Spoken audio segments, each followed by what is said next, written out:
went and worked on some different things. Totally awesome. Oh, that sounds good. Wish I were half as productive at work. Oh, yeah. Speaking of working at some other places that are really big, um, and maybe this isn't like your fault personally, so I shouldn't bother you about it. I watched the Game Awards yesterday, um, like 3 hours of the Video Game Awards. Holy cow. But what's up with the Xbox Series X? You heard about it before I did. I, There's I hate to give this up, but there's been no internal buzz at Microsoft. I work there. Uh, for those of you who look surprised in the chat, um, there's been almost no internal buzz, at least where I'm at, about I had no idea that we were coming out with another console. it looks like well, someone called it a fridge. It does kind of look like a small fridge, like one of those fridges they made that holds one can of soda, so you could pull it out and drink it while you're playing. And apparently it's called the Xbox Series X. So the brand new acronym for it is the Xbox Sex. So that's going to be a thing now. That's perfect. We went from the X Bone to the Xbox Sex. Let me tell you something. All right, this is an industry secret that's not so secret. Microsoft's not the best at marketing. I'm just gonna throw that out there. I hate to say it. They've had some issues. The one thing they could do to redeem themselves, in my eyes and the eyes of the internet, if they bring back Tay, that Twitter bot. Oh, that would be awesome. Yeah. But we have a guest patiently waiting in the wings. I take it you don't play much Xbox. I played every day. Oh yeah, what do you play? Right now, for a year I was playing PUBG, and then I needed to stop, so I picked up Call of Duty Black Ops a year ago because they had a PUBG mode.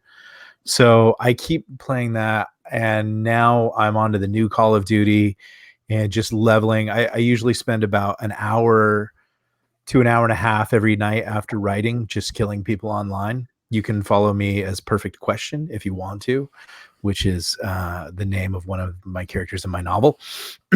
I'm probably going to move on to that new Obsidian title because I used to game test for Obsidian.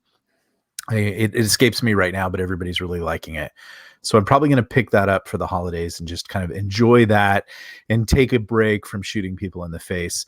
Also, I'm playing, there's actually a really great RTS that no one knows about on Xbox called Stellaris, which is an old desktop title. And that ports amazingly well to Xbox, and it's a lot of fun if you sort of like grand strategy 4x4x deep space RTS. That's kind of fun. Oh, that sounds great. That sounds like it pushes a lot of buttons. Yeah. That just if you're in that wheelhouse, it's like having the perfect sandwich or the perfect, I don't know. That genre's really dropped in popularity. I think, didn't it go away like 10, 20 years ago? Yeah, it did. I mean, except for the hardcore StarCraft guys. Yeah. The problem always for corporate culture is that they're always attempting to make games for people who don't care, which is like sort of young kids and everything like that. But really there's, and I've been talking actually with some industry leaders in gaming. There's a bunch of us, I don't want to say us old guys, but guys of a certain age who grew up in the 80s and 70s, and we're going to take gaming into our retirement. And we also have a lot of money too, which the young people don't have. So I think there's going to be, in about the next 10 years, there's going to be a shift towards super high-end gaming that caters to people like us. And I think we're going to see some nostalgia surfing done well on things that we like. But I think games are going to get a lot better, right? It feels like we went through a period where they got very just sort of plain and stupid and filled with a lot of stupid social agenda messages. And I think we're going to get back to like really fun, deep customization games. A concept that I think about a lot for gaming is persistence, and that's something whenever I'm in the gaming community talking to them that I try to emphasize to them is something that gamers really want: the ability to live a fully realized online world and influence that world and create within that world and have a life within that world. And I call that persistence. So it'll be interesting to see if any of my mad prophet desert wasteland ramblings infect anyone and cause a holy jihad in the gaming industry. I will say this, as far as like designing games for children, if they ever came out with a Candyland RTS, I would be all over that. Sure. Yeah. Why not? I love that. I do see I do see a vision of your future.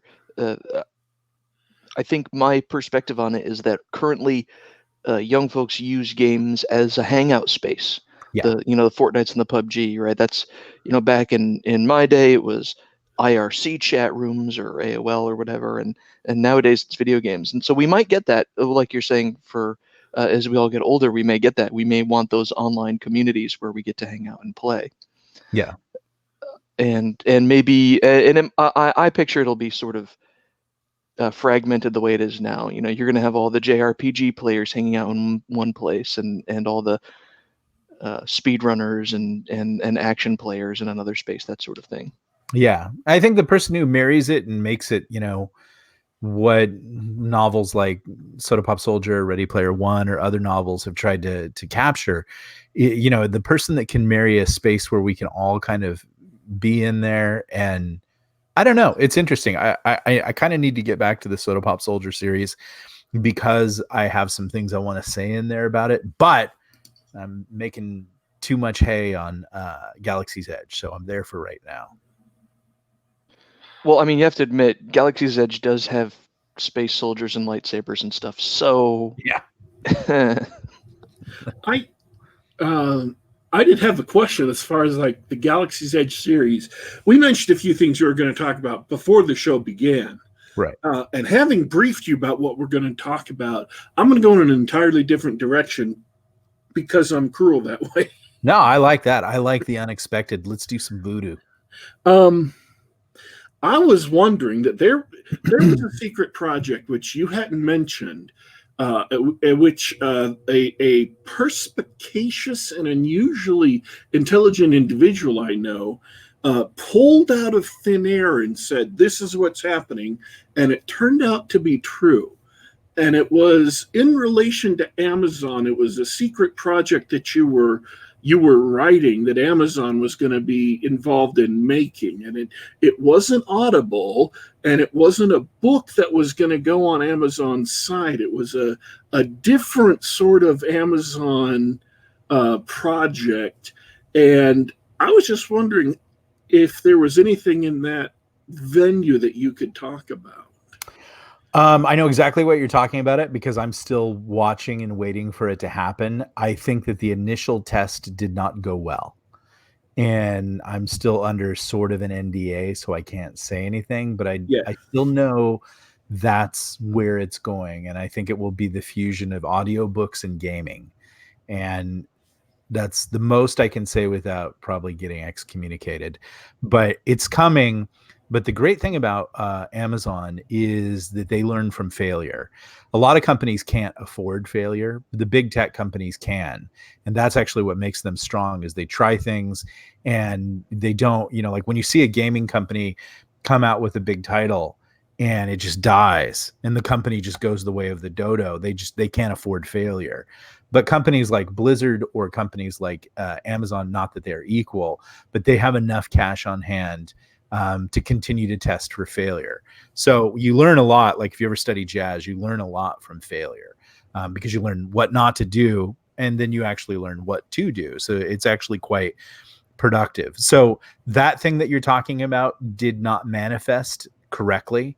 I think that it was executed and it just maybe was a little too wonky, or maybe it was a little too ambitious, but it can be done and it's there. And I think it ultimately will come to fruition, but I can't say. Sorry.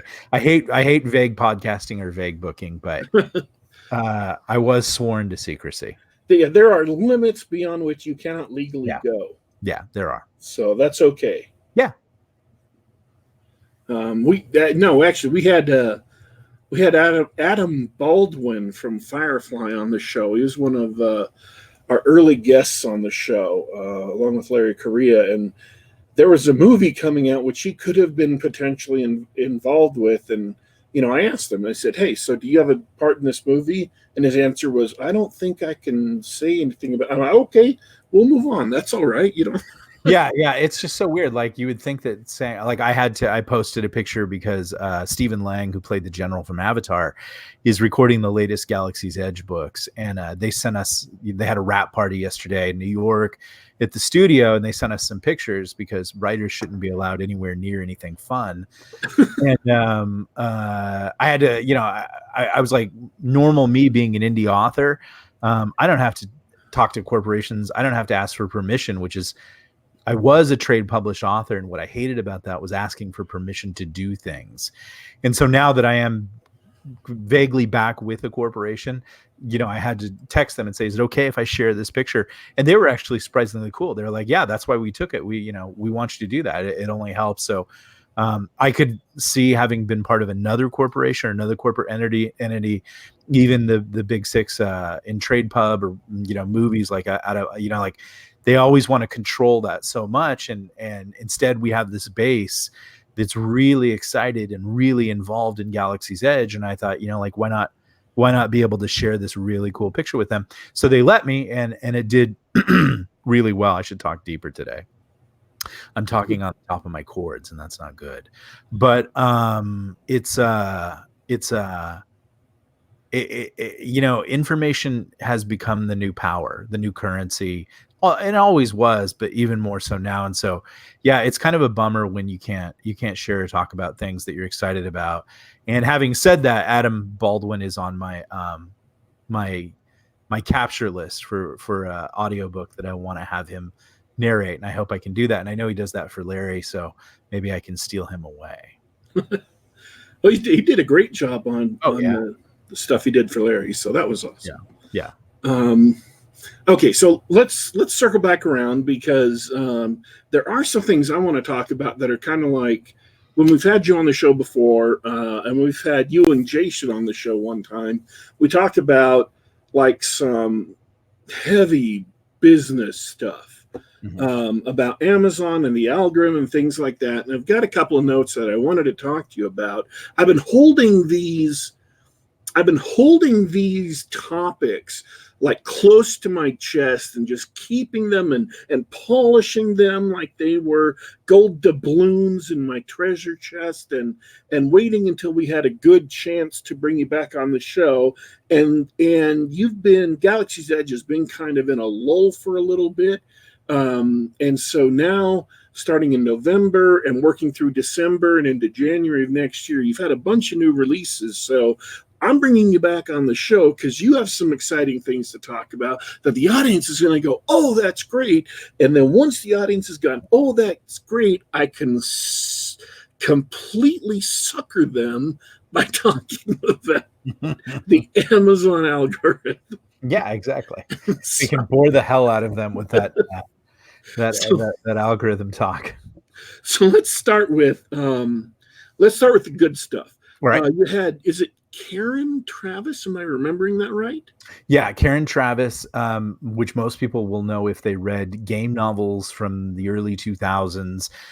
Mainly, like, it's kind of funny, like with the explosion of the Mandalorian TV show, most people don't realize that Karen Traviss pretty much single-handedly created the concept of the Mandalorian culture. Now there will be people that get all upset and angry, but that's Star Wars fandom, and that's practically toxic. But we don't like to use the word toxic because I think it's stupid. But in Star Wars, it does get a little toxic. It's weird. But I got to spend about a month ago, I got to spend a weekend with her and a special forces operator who's beginning to throw his hat into publishing. And we just had a great weekend talking about that. A year ago, Jason reached out to Karen Traviss because Jason is a huge fan of the Star Wars novels, a huge fan of her. She wrote Republican Commando, she wrote Gears of War, bunch of series, and just she's a truly delightful person, probably the best person ever from the United Kingdom. And she wanted to, we pitched her about getting involved in Galaxy's Edge, and we initially thought like, hey, great, she'll help us write more Legion culture novels, and we were really excited about that. But what she wanted to do was actually go in and do some really super early prequel work, about why everybody kind of leaves the Earth to get out into the galaxy and things like that, which was touched on in Imperator. She wrote this really beautiful novel called Best of Us, that's about post-apocalyptia, space exploration, colonization, politics, double crossing, and of course soldiers. And a lot of people said, oh, we detect some canon errors, and it's like, no, you haven't. There are no canon errors. Everything will be explained. It's a long process. There are unreliable narrators, but her story will certainly meld with the rest of the galaxy. But it's just a beautiful, beautiful novel about maybe what we're looking at in the next 20 to 100 years on Earth. And she made some really great characters. Solomon, an AI dog, effectively, is a really cool character. Some really great soldiers. So she jumped in, and she's going to write a trilogy. And we wanted her to do it sort of the Galaxy's Edge algorithmic release way. And she's still fairly trade pub, so she just wanted to do one and see what happened, and that one really did well. So she's actually working on 2 and 3 right now. We would have preferred to have 2 and 3 ready to go within 30 days so that people have somewhere to click once they love it. But as Lauren Moore is stating in the chat, it is a beautiful book, and it's really awesome. And even if you don't read any Galaxy's Edge, you could read Karen Traviss and be very happy. The Best of Us is a great book, but it brings so much wonderful color and texture to the Galaxy's Edge universe, which is persistence, which is something that we want people to sort of live in and play in. So there's a nasty rumor going around that I just made up right now. Sweet. And I want you to deny that the Galaxy's Edge universe is really Perfect Questions universe back at the beginning. No, it's not. It really isn't at all. I think that there are things, because I'm one of the creators and Jason Ansbach is the other creator. I think that there are concepts and things that writers kind of play around with and bring up and they forget maybe that it's in other novels. But here's what I like to say, and no, legally they are not, because I own the Soda Pop Soldier universe, and then I co-own Galaxy's Edge with Jason Ansbach, so they are not linked properties. Having said that, I like the metaverse concept. I like that there are versions of reality.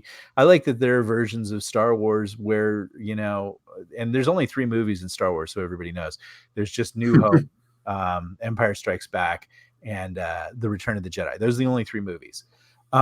Wouldn't that have been awesome, though, if Luke Skywalker would have flipped at the end of Return of the Jedi? And I think in somewhere there's a metaverse where that actually happens.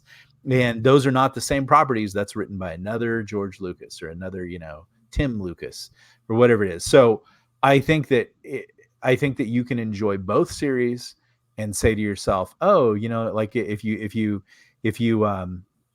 subscribe to Nick Cole's meta universe concept, or meta galaxy or whatever you want to call it, there are versions of reality that bleed over, like Stephen King had in the Dark Tower. There are thinnies, and occasionally things like seeing the Uruguay go down on the sands of Mars for both Rex and Perfect Question are moments where the galaxy got thin and things bled through. Awesome. Yeah, that is kind of cool. I mean, Yeah. There are consonances, I don't think is the word I want to say, but yeah, there are parallels that happen or reflections that happen. The weird universe that I write was my Dark Tower, and that's going to be 12 books long, and it's on its 4th book right now. I probably think of that as my life's work, and it will take probably most of my life to finish. But my goal at the end of that series is that everything I've ever written can be added to that, makes sense in that, is reflected in that, and is understood by that. Having said that, that's just a game I'm playing with myself. It's just a fun sort of like meta universe kind of book series that's just pure pulp fun. But at the same time, you know, you think about things because you think about higher and deeper concepts, because those are great foundations that people never see in the writing. They're just having fun running from Terminators or zombies or Cthulhuid monsters and surviving sort of a meltdown of their local civilization. But at the same time, it's fun to have the groundwork there to play with it. But with the weird universe, I want people to say, oh, like everything was actually in that. It's interesting. Cool. Okay, so the other thing that happened in November was that you had an Audible book come out, which was the Order of the Centurion. Do I have that right? Series? Yeah. The Order of the Centurion series. The first two books were great. Yeah. Which ones? The first two books in that series were great. Oh, that was Order of the Centurion by J.R. Handley. And he was a soldier in Iraq, and he received a traumatic brain injury. And he came to us and wanted to sort of write. A lot of our veterans audience really enjoy reading the Galaxy's Edge stories, because they will say that it actually helps them with their PTSD and helps them work through some things. And so when we had someone like J.R. Handley who shared his story with us, and is a writer and has his own series, and he's the community manager over at Galaxy's Edge Fan Club, and he just went in there and just knocked it out of the park. And that is a really beautiful book. The Reservist, the first one, was written primarily by Jason Anspach. Primarily, actually all of it. I just went through it. Sometimes Jason will write a book and then I'll just kind of go through it and give my feedback, or sometimes I'll write a book and Jason will give his feedback. But honestly, Order of the Centurion is a book that Jason just banged out of the park. And for people who don't know, the best way to break it down is that the Galaxy's Edge series is the main series that's written by Jason and I. And it's the main sort of through line, the big story. We have other series that we're doing. We have there was a character that everybody loved named Tyrus Rex. He got killed in book 2. We went back and did his sort of greatest hits. He was a bounty hunter. So essentially we turned him into a Mac Bolan kind of character. And he has like a series of just sort of never ending adventures that you can get in on. He lived for about 2,000 years. So he had a lot of fun stories to tell. And then with the Order of the Centurion series, that was an early idea that we had when we were experiencing a lot of initial success, and we were wondering how to keep up with the demand and the content and everything like that. And so we said, well, how about we invite some of our friends and our favorite authors to come on in and basically play in the universe. And so JR did that. Jason started it off. Scott Moons hasn't been published. Richard Fox, who writes the Ember War series and is an Iraq veteran, he came in and did something. Josh Hayes did something. He was a serviceman member in the Air Force. Jonathan Yanez, who is a fantastic young science fiction writer, he came in and did one based on his dad, who had served in Vietnam. And what the Order of the Centurion is for the Legion, it's effectively the Medal of Honor. It's the highest award that you can be awarded. Something like, I think the number was like 98% of the people who get it die in the process of doing that. As posthumous. And this was our reflection on that. So every story is a standalone story in the universe, and it revolves around the medal and what happened to it. And sometimes it's a direct interesting sort of the person gets awarded, and sometimes there's a roundabout way towards it. And those books were initially released on audio, and because of our Audible deal, we have to wait 6 months for them to release on ebook. And so they're starting to hit the market now, and we're kind of watching that to see if we want to expand that. As I'm not sure what the status of this contract is, but I think Brad Torgeson's going to come in and write one or a trilogy in another way. But initially the offer was an Order of the Centurion book for him, but I'm not sure how that discussion went. I just know that he's going to do something. I don't know if it's an Order of the Centurion. I just know that's where it started. Um, this actually brings up it reminds me of a topic that had occurred to me that maybe it's a can of worms, but I want to get it in real quick because it's sort of a writing topic that I'm thinking about for writers. It's like you killed off Tyrus Rex in book number 2, right? Yes. And he turned out to be a really popular character. Yeah. That's the kind of smart, intelligent planner that I am. So my question is looking back at the plot of that, it didn't necessarily, the plot could have gone the same way without him dying. He could have been just taken out of the action and didn't necessarily have to die. Am I wrong? Yes. Okay. And I hate to tell you, Owned. I respect your opinion so much. And you have been a strong supporter of mine from way back, and especially sort of in the sort of dark times of my publishing career. So I always would defer to your wisdom, and I would try to see your point of view and say, yes, it could have happened. But in killing Tyrus Rex, what we show, and Tyrus Rex is as bad a person you would ever want to meet, as in, like, he's tough, he's strong, he's capable. He reminds me of officers and certain people that I knew in the military. And he's just he's a highly capable soldier. That's the most lethal thing that I can say about him. But what we were introducing was the big bad in Galactic Outlaws. And, you know, people, when they think about the whole series, they forget that Goth Sullus was initially cloaked in some mystery, and you're not really sure. There's these rumors about a person on the edge, and there's these things, and Tyrus Rex has been told to hang out on the edge and wait for somebody who may have violated a contract. Tyrus Rex also has a form of Alzheimer's by the time you meet him in Galactic Outlaws, because he's been around for 2,000 years and he forgets a lot of the details. But we needed to show that Goth Sullus was something unlike anything that the galaxy had dealt with.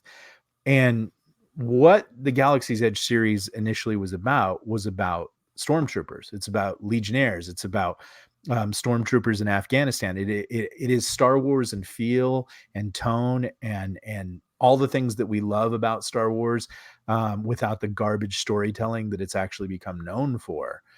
But instead of focusing on, Star Wars is about the battle for the soul of the Jedi. Galaxy's Edge is about the battle for the soul of the stormtrooper. And now here we were suddenly getting into a Jedi-like character.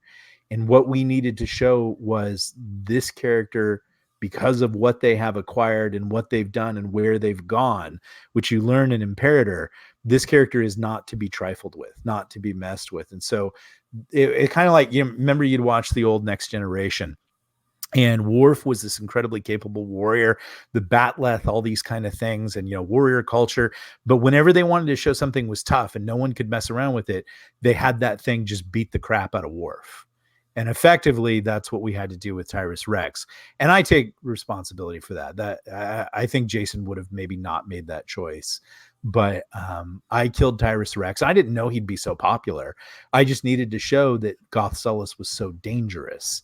And then lo and behold, it's, you know, like, readers are cats. They go where you don't want them to go. And initially, they just love Tyrus Rex, even to the point that, you know, a major actor, Hollywood actor, is recording our book, and Tyrus Rex is in there, and he's already asking about the possibility of playing it in the TV series that we're pitching right now to 2 different networks. And he's like, he had a verbatim quote: Tyrus Rex is the ultimate hero. And he sees, you know, he wants to play this character, and he's dead, you know. So but the way that I create and the way that I was trained, everything can be made right without being cheesy, and it's all a dream and everything like that. So there are games that we can play.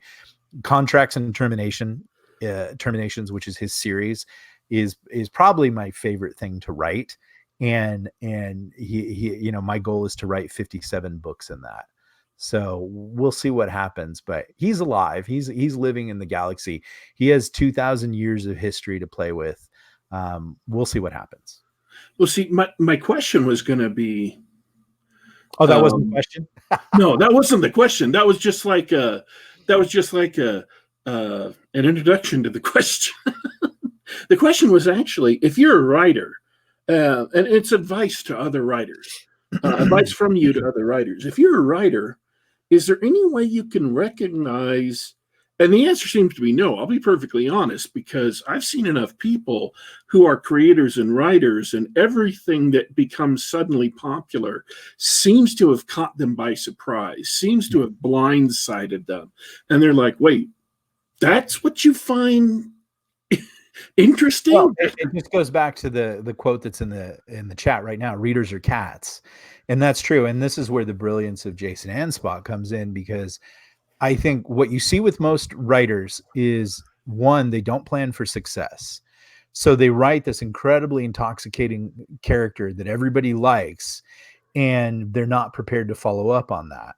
And so they don't write Ready Player One Part 2, and they don't write The Martian 2 and things like that. Instead, they go off because, you know, honestly, for a lot of people, the struggle of creating something is filled with many pitfalls, and especially something like success. Everybody wants success, but nobody plans for success. So they, you know, most writers just throw a novel out there and they hope that you like it. They don't intend for it to be successful, because if you intended it for it to be successful, like I was talking about with Karen Traviss, you would have 2 or 3 novels ready to go to follow up on that success. And thankfully, Jason caught my mistake of killing a really wonderful character. And we found that through testing in the fan group. And what we did was we asked people, if we were to write some more novels about other characters in the series, who would you want to see? And yes, there are people who wanted Skriz novels, which Skriz is basically yeah. So but overwhelmingly they wanted Chewbacca. It's Chewbacca, a cat Chewbacca. And overwhelmingly people wanted a Tyrus Rex novel. So we just, you know, we're creators. It's easy to sit down and figure out, well, how can we solve this puzzle with words? The problem that most writers don't know is that, and especially in the old traditional publishing model, is they didn't have any feedback, or they were at the mercy of just inter-trade house feedback from editors who actually are not fans of the series and don't care about it, or they are the victim of 12 IP addresses manipulating fandom, which is something Karen Traviss talks about when she wrote for the Star Wars series. They thought there was a groundswell of ways that people wanted the Star Wars universe to go. And really, it just turned out to be 12 IP addresses that were sort of manipulating the conversation to get it to go where they wanted it to go. And so that can be the danger. But we have this wonderful thing called Facebook. And what we can do with Facebook, when you have a fan group for your novel established, is you can ask poll questions of the readers that you know and trust and verify. And these people can kind of come in and tell you, like, well, this is where we see going. This is where we want to go. These are the things that we like. And you have to weigh all that out. But the great thing is it helps you to navigate what you might want to do, instead of what most writers are doing, which is sort of flailing around for a new idea. And the danger is that if you've blown up the Death Star once, you're going to blow it up again. You know, I mean, like, that's a joke I make in Control Alt Revolt, but, like, you know, how many times can you watch the Death Star be blown up?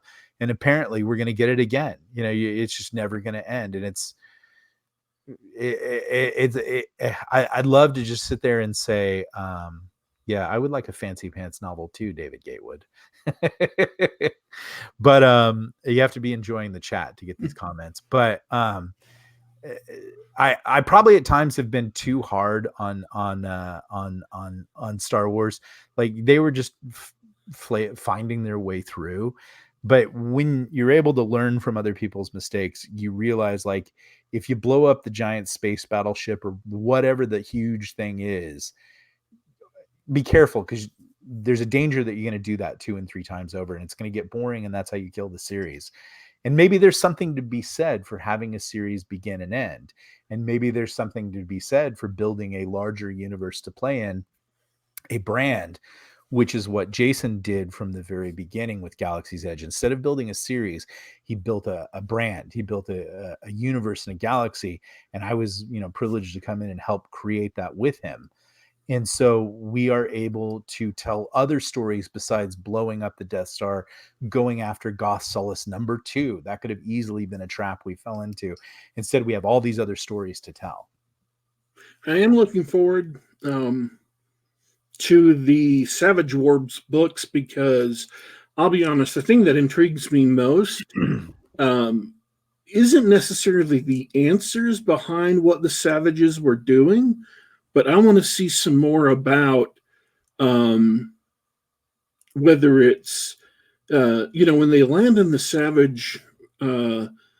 Savage ship, Tyrus Rex and his friends, and they have that gigantic pyramid or ziggurat or whatever it is, and he gets immortality, and all these strange and dark and evil things are happening, and you hear about how this went on all over the galaxy.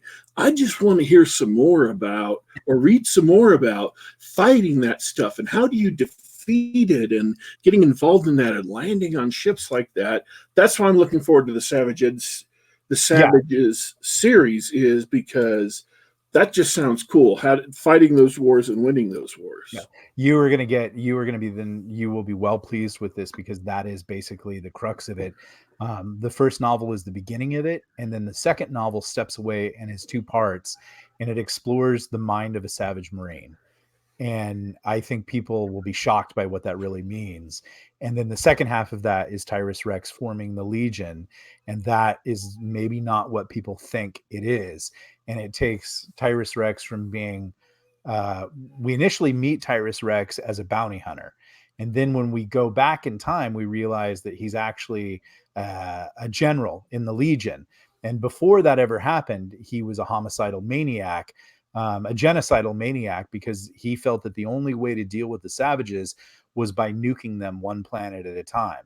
And he had a nuclear weapon called the trigger nuke that could basically ignite an entire planet. And most of the galaxy was saying to Tyrus, like, listen, we got to find another way to deal with the Savages.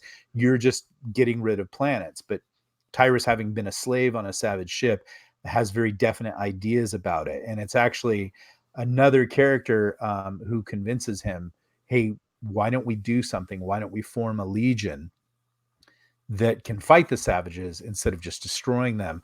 We drive them off of these planets and then we destroy them instead of destroying the planet along with it. So you will be well rewarded with what that looks like. And the quote that comes out of that novel is that the Savages make no sense. And that's a Tyrus Rex, how do you fight something that makes no sense? And so I think you'll enjoy it. So there was stuff that came out in November, stuff that came out in December, and now more stuff coming out in the future. Is there a place where people can go where you have like one central repository to show what's come out and keep up with the series and just pick and choose what they want to read? Yeah, if you don't want to go to galacticoutlaws.com, which is the Galaxy's Edge webpage, the easiest way actually is to go to Legionnaire on Amazon, the book page for that. And that book page is a pro page, so it breaks down all the different series and everything like that. Or you can just jump on the Galaxy's Edge fan club page over on Facebook and just post that question. And we have such awesome readers. They will literally like come alongside you and shepherd you through the process of where to start. But, basically what it breaks down to right now is there's the main series, which is Galaxy's Edge. You can listen to that on audio, or you can start that with Legionnaire. Then you can move over to Tyrus Rex Contracts and Terminations, or you can move over to Order of the Centurion. There's probably no real reading order on any of the external series. They just sort of complement the main series. And the truth is, there are a lot of people that just read the side books and enjoy them. I don't think they've actually jumped in to the main series, because we try to write the side books as all standalones. And then what's happening right now as we speak is the prequel to the main series, which is Savage Wars, is about to come out. I would expect maybe by the end of the month or early next month on audio and ebook, because that gets a simultaneous release. And then we also have I forgot what the other thing is, but there's another thing coming. Quick question from the chat. Speaking of upcoming stuff, Astelnar asks, "What's Forgotten Ruin?" Forgotten Ruin is a fantasy series that Jason Ansbach and I are writing, and people think it's one thing, but it's going to be something different. And I don't want to say that, because what I have learned in the past year is that people listen to what I say and listen to what my other fellow authors who are sort of influencers and are doing well, and then they run out and try to get ahead of us and make what they think it's going to be, and then basically ruin the algorithm and camp out all over those titles before we get there. So we've played a little trick on people, and it's going to be interesting. All right, so let's oh, go ahead. I was going to say, speaking of the algorithm, Daddy Warpig, do you have some questions about that? Yeah, I was going to say, actually, I was in the process of saying, let's dive into shop talk. I mean, Nicole, you're the best. You provide the best segues. Okay, let's. Speaking of the algorithm, turning to the algorithm, that wasn't that great. From what I understand, from what other authors. Oh, look what I did! I switched profiles. This is my algorithm profile. This is one of the most action-packed episodes of the Geek Gab. We're switching profiles on you. The Galaxy's Edge profile. This is the algorithm profile. That's how you know we're talking serious business now. Hey, I'm a trained actor. This doesn't just happen. What I've gotten back from various author friends of mine is that whereas at one point in time, Amazon.com was really pushing for also bots, so that if you look at a book, you can see a bunch of other books that are very substantially like it. So you can also buy those and get something that is really compatible with your tastes, which is a great system. It's a great system. I'm sure it's a great system for Amazon, but more particularly, it's a great system for customers. Right. Because you can find stuff that probably you'll like, or you have a better chance of liking than other stuff. But the problem seems to be now is that they have backed off from that and seem to be just including ads, people who pay to appear on a page, and they may or may not have anything to do with the book whose page you're currently perusing. Mm-hmm. Is that accurate? It is accurate in what we're seeing. Amazon did make a lot of money last year on advertising, and that did seem to be a new image shift for them, or paradigm shift, or focus shift. That's the best way to say that. Having said that, I think that the algorithm still does work. I think that the first thing that we should talk about when we talk about algorithms, and that people should understand, is it's changing all the time. And it's changing for reasons where because Amazon wants to sell you things. It does want to sell you that next book. Excuse me, coffee. That was disgusting. Edit that out. It does want to sell you things all the time. It wants to it wants to sell you the next book that it thinks that you would like, and I think it will do that. The problem is that for the last 2 years, every writer in the world, in sort of the quit your job movement, has jumped on Amazon, and they've written a lot of crap, and then they've packaged it, and they've started to try to sell it to you every day or every week. And so what happened is there came into the market these sort of slam bam jam people who really weren't interested in telling stories. They're interested in fleecing people. And they hire people to write their books, mass produce their books, and then drop them onto Amazon. And that's not respectful or polite to the reader. It's actually not respectful or polite to your fellow authors. It's not the same as rapid release.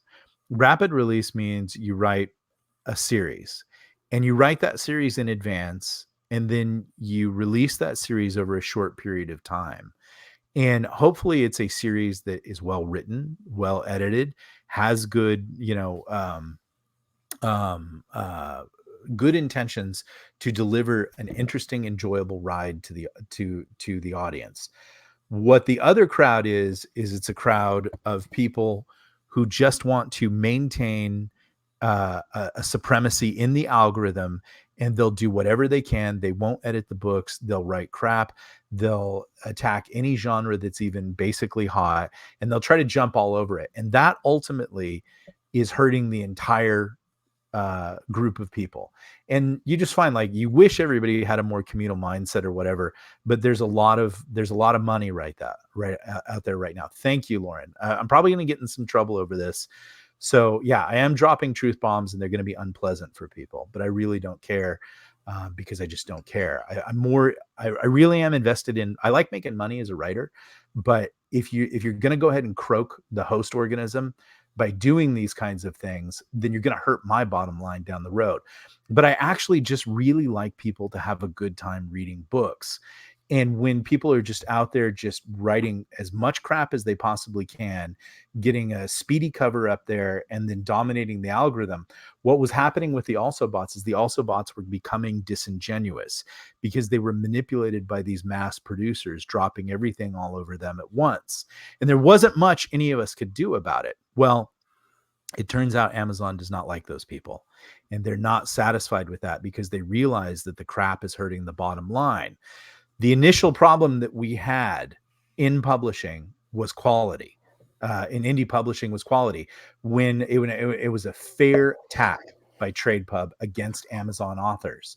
We didn't edit our stuff. We weren't very good writers. I've been on the trade. I started off as an indie, and I had a success.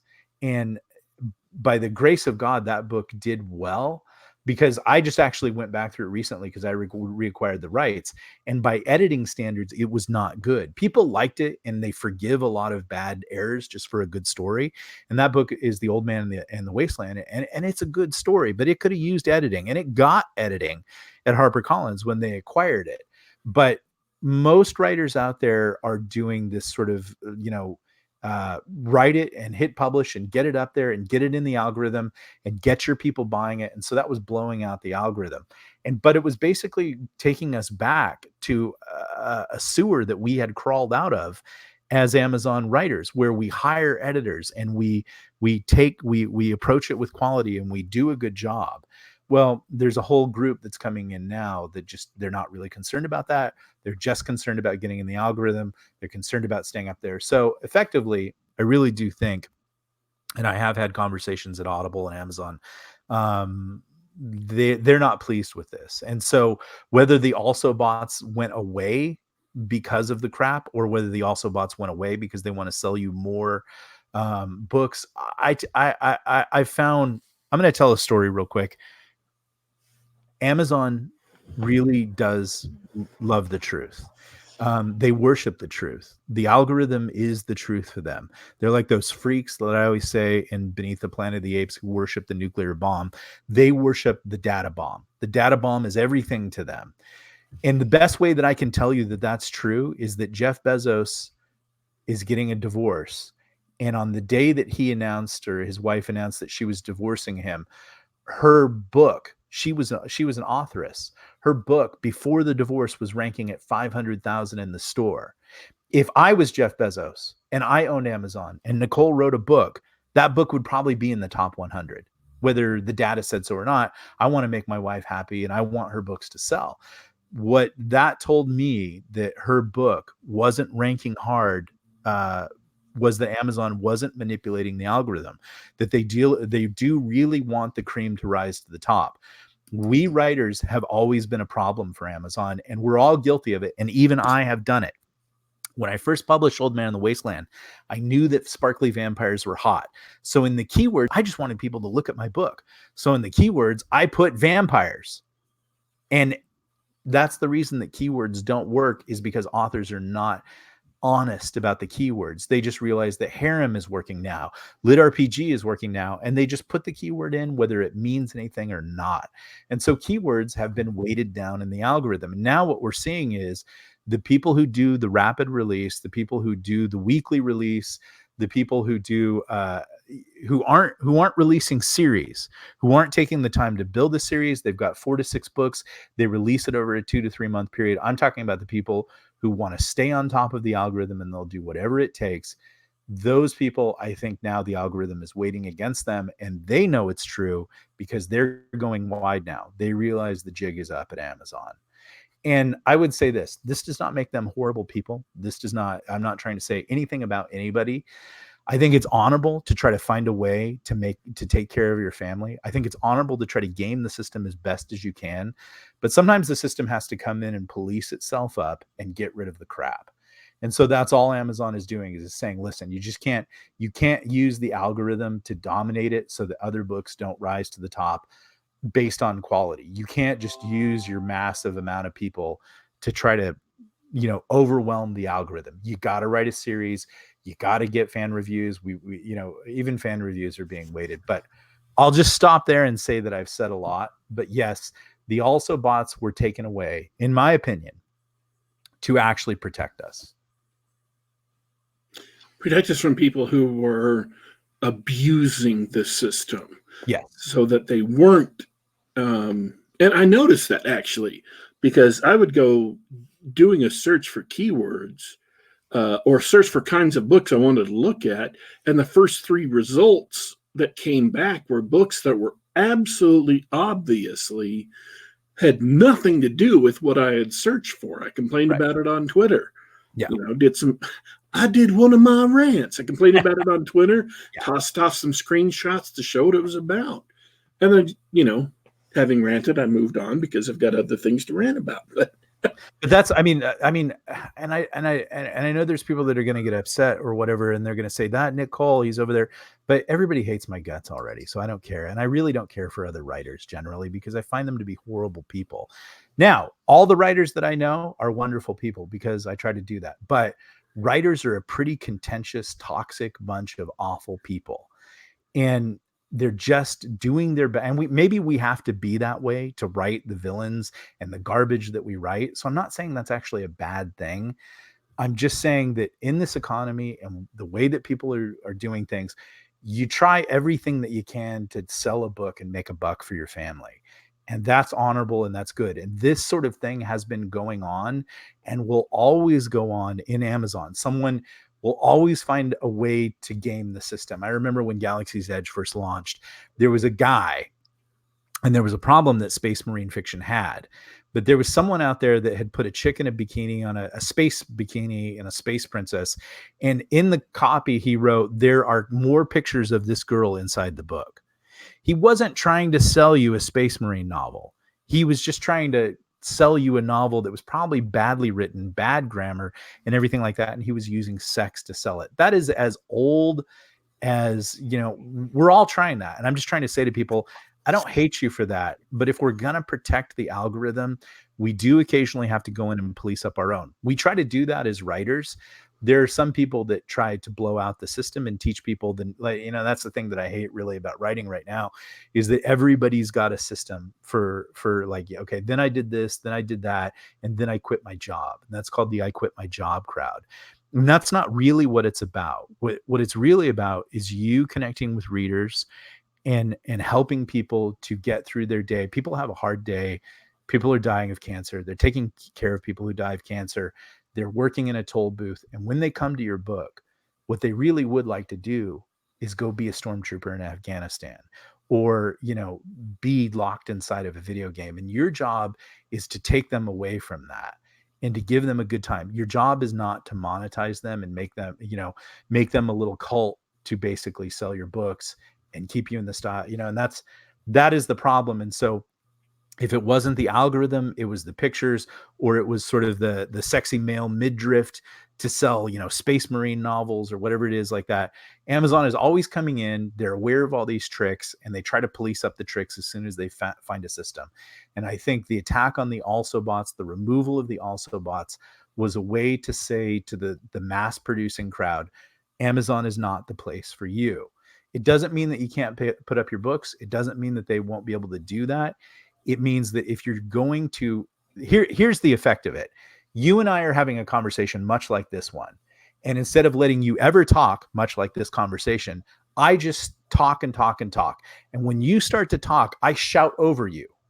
That's effectively what the mass produced, rapid release, every month crowd was doing in excess. I think you can still do rapid release. I would say 4 to 6 books, and you're probably not going to get throttled by Amazon. But the moment you start trying to do it every day, which some people were trying to do, or every week, I think you're flirting with disaster.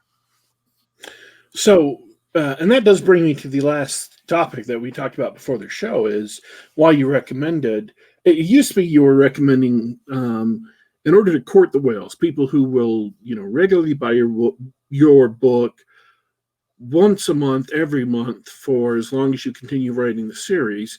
So you're saying, okay, release a book about every 30 days to 2 months at the most, if you can, manage that kind of pace. So now you recommended doing it, okay, 4 times a year, maybe 6 times a year, but no more often than that. So that's a change there. And is it because of these changes to the algorithm? Yeah, I would say that I think the real way that you should actually do it is you should take 6 months off. And I hate it when people tell you how you should do things. Everybody do whatever they want to do. But, and again, I don't hate the people who did the rapid release thing. I don't fault them. They're just trying to take care of their families. And I have no problem with that. But what Amazon says is you're basically shouting over the top of everybody, and everybody needs a chance to get on here, because we got to find the next Martian, because that way we all make enough money. We make more money. If one author comes in and writes the next Martian, it makes people go more to Amazon and buy more books, not just one book. So we have to police these things, and we have to do it. But here's what I would really say. Here's, a year ago, I was more on the rapid release thing. I would have said every 30 days you should try to have a book out. I still don't think that's a problem if you can maintain that pace. But what I really think that would really serve people is stop paying attention to the author rankings, and stop trying to be number one, and stop trying to ride that train and be on that tail. And what I would say is take 6 months off and write a series, a small series, 3 to 4 books, then, or maybe 5 to 6 books, maybe 3 books, and write them really well and get them edited and pay for a good cover. And then take those books and release them over a short period of time, so that you can maximize on, hey, I just finished this book. I wish there was another place to go. You could actually do that every 15 days. Or you could even put the book up, put a pre-order up for it, and say it's going to be out in 30 days. Basically have a short run of a rapid release, and then walk away, and then start. And what you've done now, like if you've done 3 to 4, 4 to 6 books, and they're really rolling, you now have a fan base that's probably going to follow you on to book 6 as long as you want to take. I wouldn't take that long. But having said that, if George R.R. Martin released his latest book, everybody would go buy it. And it's been as long as I've been writing professionally since he put out a book in his series. But what you should use the rapid release do is to punch the market, get their attention, get people interested in the series, and then go back and step away and write the rest of the series. All right. Wow, we got through all of that. Walker said that right now. He said, it looks like 2 things are at play. Folks don't miss you if you don't go away for a while. That's true. And everyone benefits if we all take turns on stage. That in a perfect world, if we played by that would be great. But that's usually my problem with most liberals, is that and I'm not saying Bradford Walker is, but I'm just saying there's always this naive hope that if everybody just behaved correctly, we would all profit. Yes. But the answer is no. You will always get people who attempt to game the system unfairly and shoot other people in the back and do bad reviews and put bikinis on covers. That is always going to be there. But Amazon is a really wonderful company, and they take time to make sure that they get rid of the bad actors. I've got a question because I think your point earlier was really insightful about Amazon saw it was hurting their bottom line. Yeah. So are they a wonderful company because they seek to do the right thing for their authors and their customers, or is that an emergent property of their desire to maximize the profits of their thing? Is it? And it's obviously not an either or thing, but Well, I mean, I talk with Amazon. Mainly, I have a lot of interactions with the Audible people, which is a portion of Amazon, and I find them to be an incredibly caring, interested group of people who not only care about the society and the culture, but what's very interesting about the Audible people is they're super pro veteran, and they really care for veterans, and they've gone to great lengths for veterans, and they, like, that's, a lot of people say that in corporate culture, but I've actually seen Amazon do a lot for that. So that's very interesting. But what they really are concerned about is the quality. They know, like, here's how it really works, and what most people don't understand is that we writers provide free content to get people to come onto the Amazon website. Amazon doesn't pay us any money. Some of us doesn't pay us money to put stuff on this site like TradePub has to.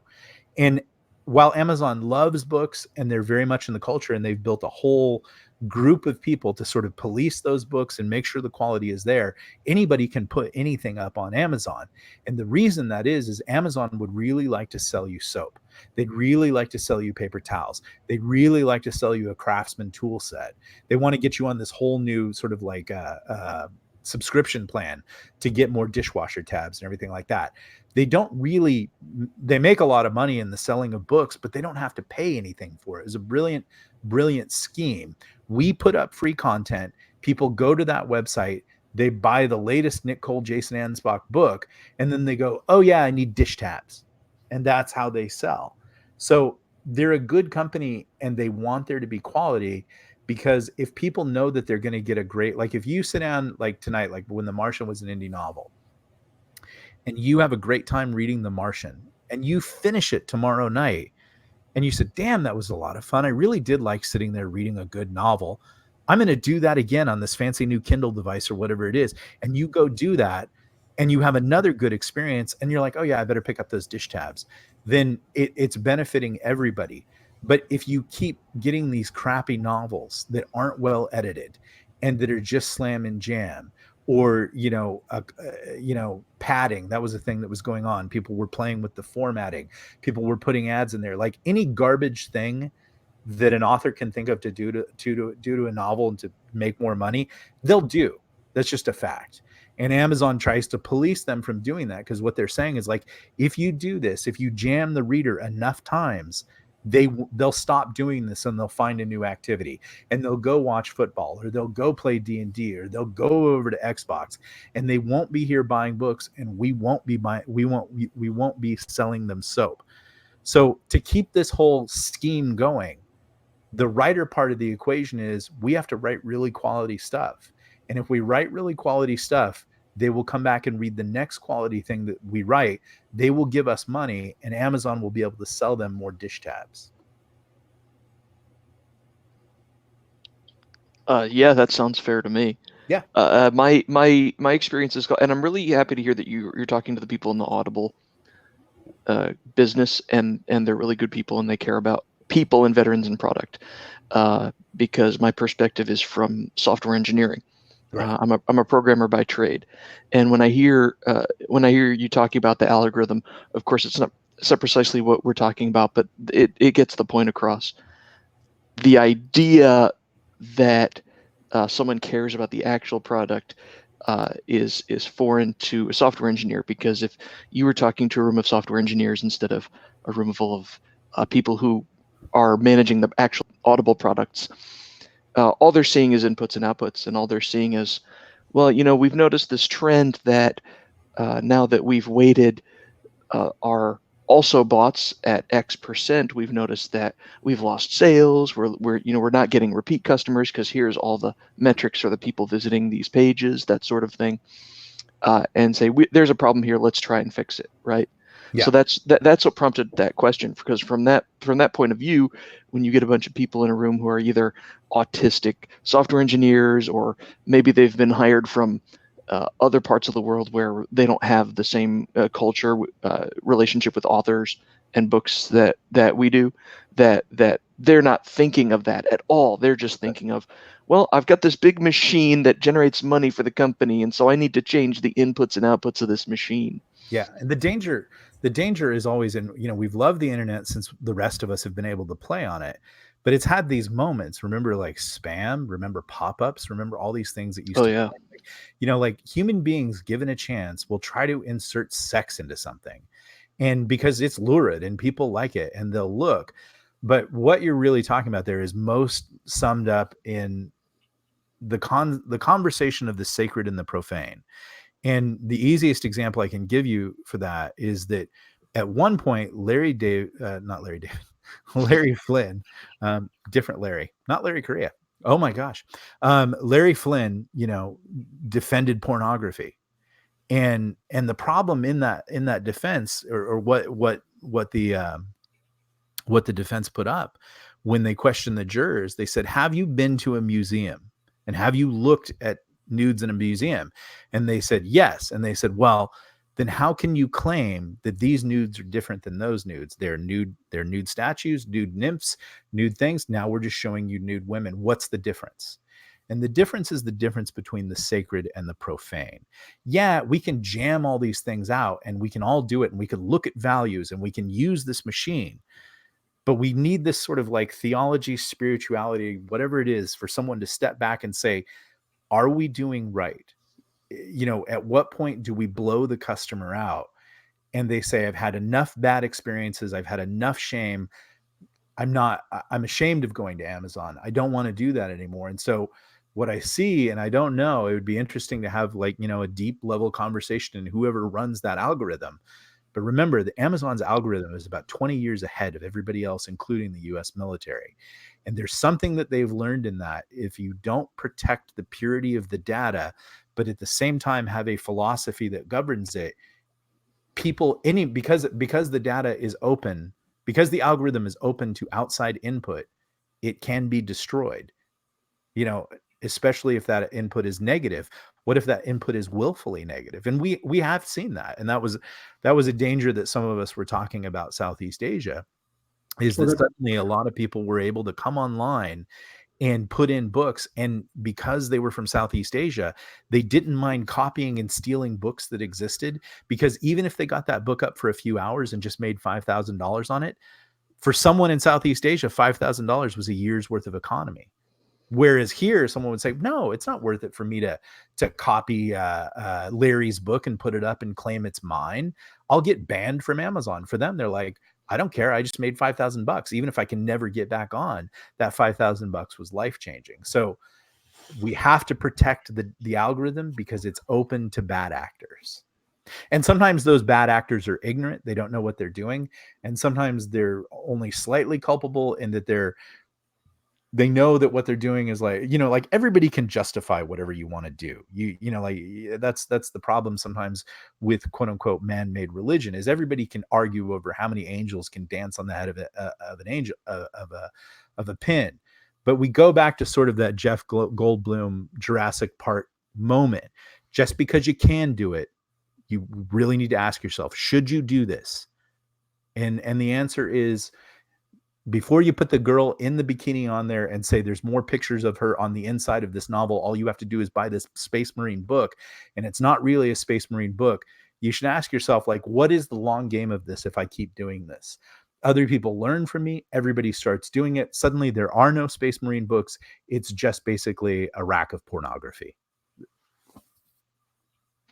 Can I use that quote? We're going to put that on your book cover. Just a rack of pornography.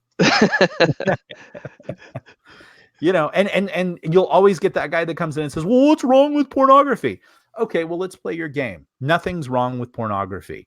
But if you're going to Amazon to find Space Marine novels, and all you can do is find people who are shouting, buy my pornography, then how do you like, and you don't have any problem with pornography, but how do you find the Space Marine novel? How do you find Galaxy's Edge? Mm.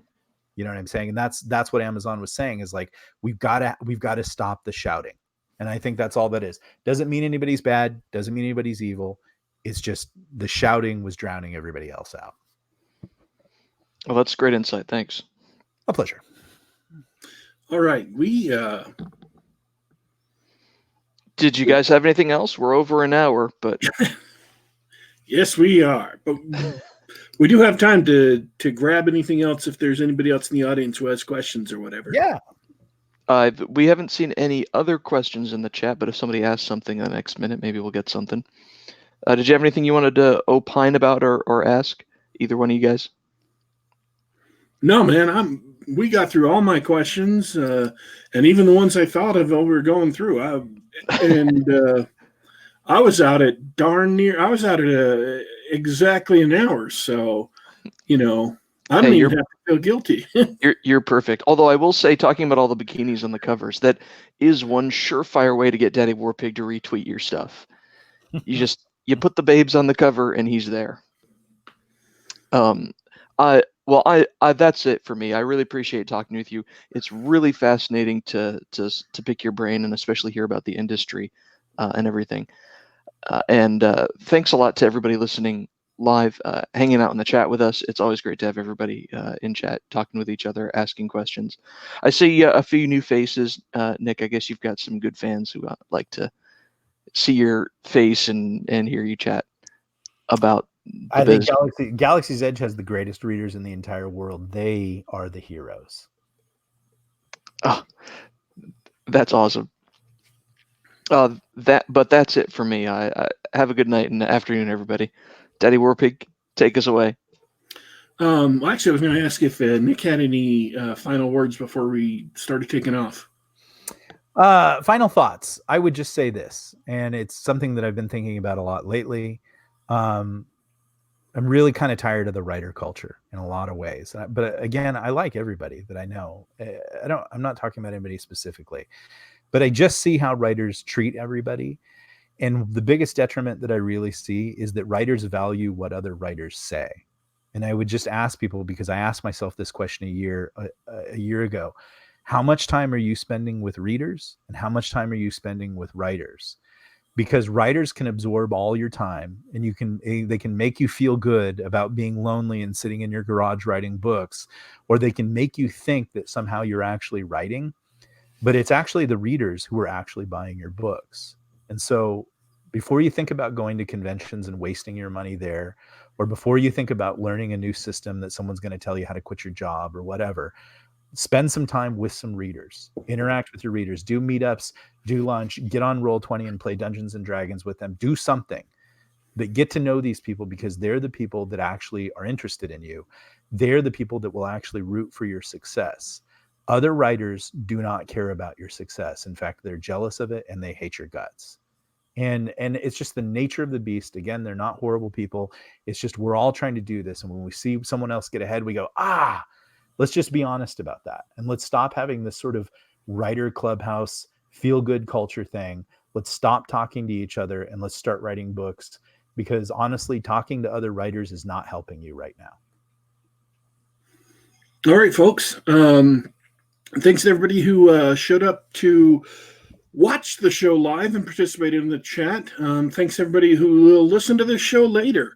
You can, of course, watch the show live every Saturday, or just about every Saturday, about 2 p.m. Eastern Time or 11 a.m. Pacific on youtube.com/geekgab. That's youtube.com/geekgab. And if you subscribe and do the double secret subscribe, clicking on the bell icon, it'll tell you when we're going live. And if you can't listen live and you have to listen later, then by all means, you can get us on the Google Play Store, the iTunes Store, or on SoundCloud.com. Just do a search for Geek Gab. We're available in all those places, so you can listen to the show on the device of your choice, because that's how awesome we are, folks. We do have to sign out for today, Sorry to break your hearts like that, but don't you worry. Don't you fret. We will be back.